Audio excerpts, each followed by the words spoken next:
This is the question, what is workforce development? So we see workforce development as a way to bring together two sides of the economy, social development and economic development. And we think that without considering both of those pieces, we don't have good planning or good labor market programs and policies.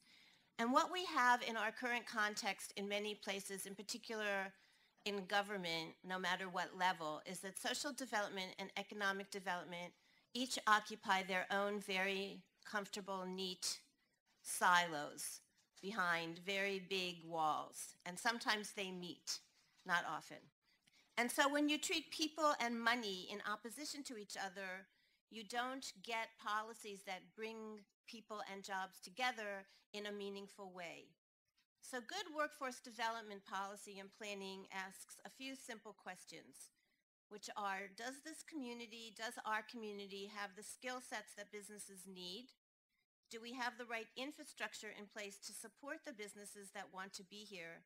And do our policies and programs combine social and economic development in ways that will grow our economy and utilize the skills and knowledge of our people? And we have a lot of academics, theorizers, policy analysts who talk about the mismatch between skills and jobs, between people and jobs. And so good workforce development programs and policy would address that mismatch that we have been experiencing, in particular in Toronto since 2001.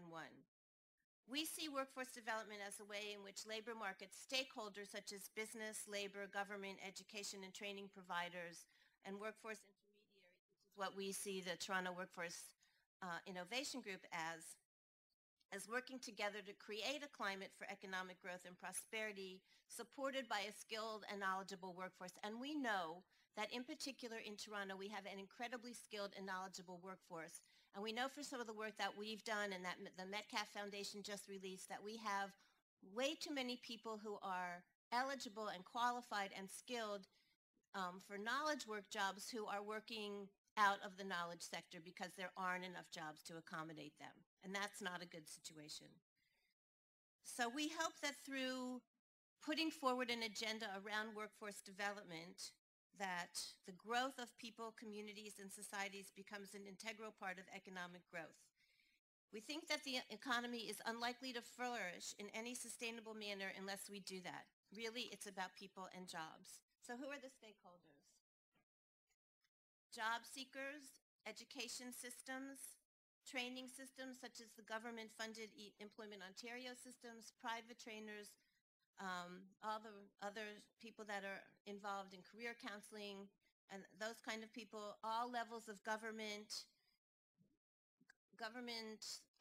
ministries and institutions that deal with education and training, that deal with community and family services, that deal with immigration and citizenship, all of whom are in some instances working in isolation from each other and ought to be working together to develop these policies and programs.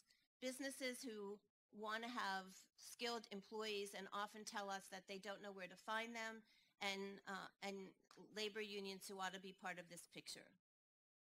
So there's some things that we can control about workforce development in our policies and programs, but we live in a context of change. Some of these things are in our control, not the natural disasters necessarily, but we do have a large knowledge work sector that we can develop pathways in and out of. We are experiencing an hourglass economy, which is increasingly unstable as the top half of the hourglass gets bigger and bigger, the bottom half of the hourglass gets smaller, and the middle of the hourglass is extremely narrow and unable to support the top part. And we constantly hear about Canadians and Torontonians' lack of productivity and innovation and what we need to do to address those things.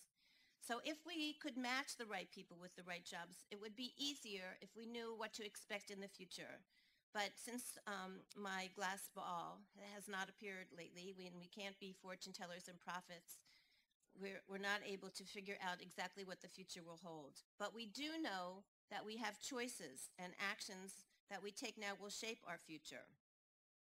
We know that there are new government policies such as the Green Energy Act, shifting demographics, high levels of immigration bringing in high levels of talent and experience, and increasingly educated young population due to the concentration of post-secondary institutions in Toronto, all these things have an impact on our society and our economy. So as part of our registration process, some of you who actually registered were asked what you thought were the most important trends affecting the need for skill development in your sectors in Toronto today. And the things that you told us were the most important were government funding and policy decisions, rising skills requirements for entry-level jobs. So more and more, as employers have more choices about who they're going to hire, the skills levels and job requirements, I see all these nodding, right? All the people who work in employment counseling. So it's more difficult to place people in entry-level positions, and jobs that used to be entry-level requirements are now much higher requirements in terms of digital literacy and other things. Increasing skill shortage in niche or emerging occupations, rapid technological advancements, and economic volatility. So some of these things we addressed in our 2011 top report, which conveniently is in your handouts. So what does workforce development do? As I mentioned earlier, it brings people and jobs together. And you can't actually expect, with all the posting and the websites and everything else that we have, that jobs and the right person are going to magically get matched up. We need to work on that. We need to figure out what the interventions are that will make sense. Participants today in today's session were not very optimistic in terms of how we're doing in meeting the challenges, opportunities, and tensions of a globalized and localized labor market. More than 75% of you, those who registered, said that they do not feel that Toronto's current education and training systems will be able to prepare a workforce capable of meeting the skills requirements and job demands of the future. So for all of us who work in education and training and preparing people and figuring out what the jobs will be, 75% of us said we didn't think we were going to be able to do that. That's a very somber and sobering thought, and we need to think about what the ramifications of that are.